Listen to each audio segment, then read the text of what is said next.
I meet so many people who think they're not talented, they haven't got any special gifts, and most people I meet are doing jobs they don't like. You know, they're bumping along the bottom, waiting until Friday, to the delight of the pharmaceutical companies, you know, who are in no rush, you know, to solve depression. On the contrary, you know, they keep putting the price up, which adds to the feeling, you know, so...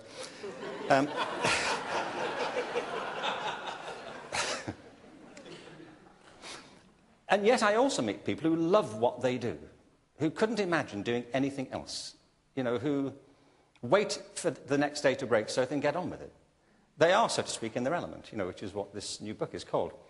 And I've been long interested in the difference between the two and what makes the difference. You know, why do some people find this thing and some people never discover their natural talent, you know, their own true north?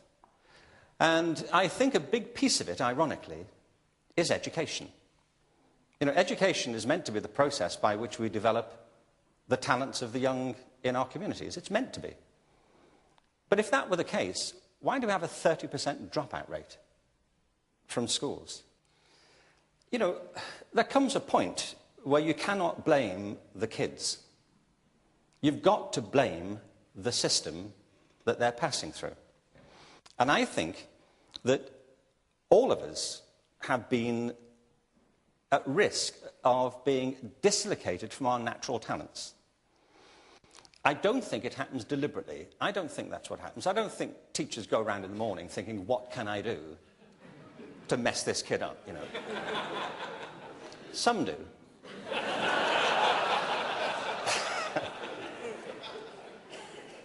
I could name two right now, actually, but not generally. Teachers, in my experience, go into education because they have a passion for education, for learning and for teaching, and love working with children. They would have to do it under these circumstances. It isn't deliberate, but it is systematic. What I mean is, the system is not designed to discover the talents that you've just seen on display here. These kids made it through. And then they had the good fortune to find themselves in the arms and affections of people who care as much as they do for the work they do. I think what we saw this evening is outstanding. I want to go further. I think listening to music of all sorts, performed like this, is one of the pinnacles of human achievement. And I don't mean that casually. I mean, tell me something else, you know, that's as important, characteristic, and uplifting in human culture as the display of passion and virtuosity in all these different forms that we've seen this evening. You can find it probably in maths, you can find it in science, you can find it in cuisine. There are lots of areas you can find it, but nothing goes past this, I believe. And yet, most of us are denied access to it. And I think it's systematic. Now, I say being in your element is about having a natural aptitude. It is that. But it's more than that. It's also passion. Because I know lots of people who are doing things they're good at that they don't enjoy doing. They just happen to be good at it. And they've wandered into it because they're good at it. People spotted it and thought, you must do this. And some of them are actually in music. You know, and some of them are in other areas of the arts. They are locked in to other people's expectations of what they should do with their lives. So the element to me is about a natural aptitude, and it's about passion. And the thing is, we all have different aptitudes and we all have different passions.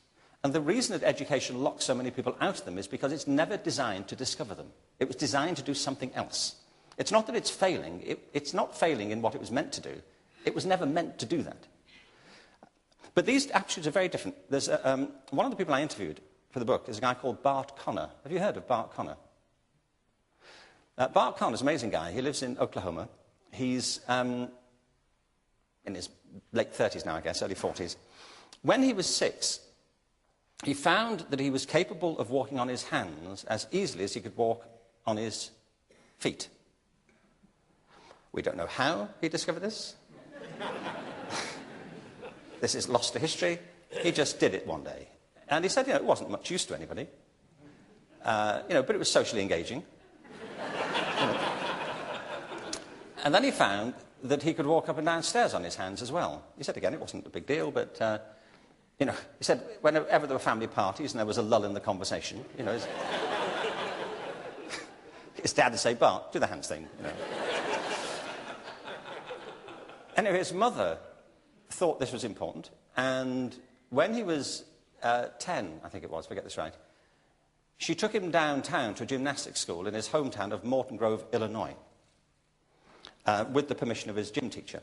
And he said he walked into this gymnasium, and for him, it was like a combination of Santa's Grotto, he said, and Disneyland. All in one place. There were wall bars, ropes, trapezes, trampolines. He said it was intoxicating. 8 years later, he walked onto the mat at the Montreal Olympics, representing the United States in the male gymnastics squad. He went on to be the most decorated male gymnast in American history. He is married now to Nadia Comaneci. You recall? Yes. First Perfect 10. They live in Norman, Oklahoma. They have an extraordinary gymnastics school. And he and Nadia are leading figures in the world's Special Olympics movement. Now, I want to just make 2 points about this. One is that his mother, I am sure, did not anticipate that when she took him along to the gymnasium. I don't imagine for a minute she thought, well, hang on, Bart can do this hands thing.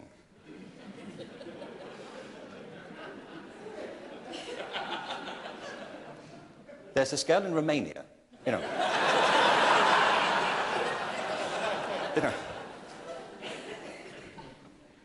if we move the furniture around.